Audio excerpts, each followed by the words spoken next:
Good morning guys.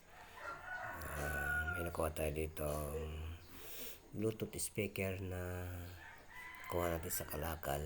Check natin kung naayos pa natin to.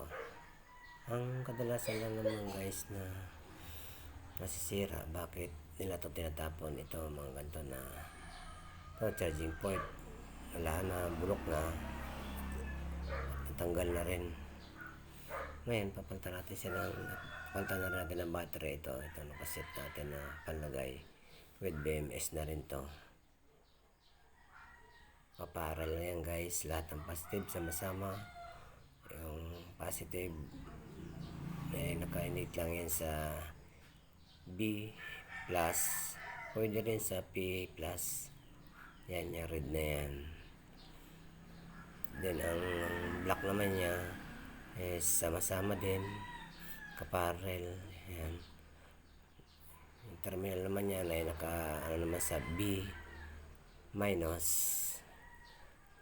Yan, papansin mo B minus.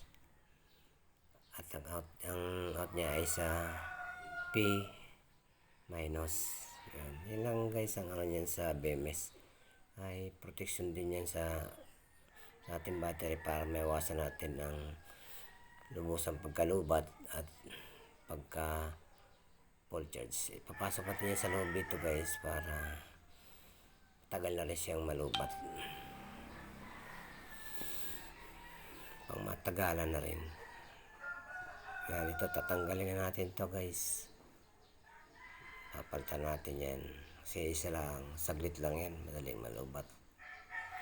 Ito ipapasok natin sa loob pang matagalan talaga. Yan.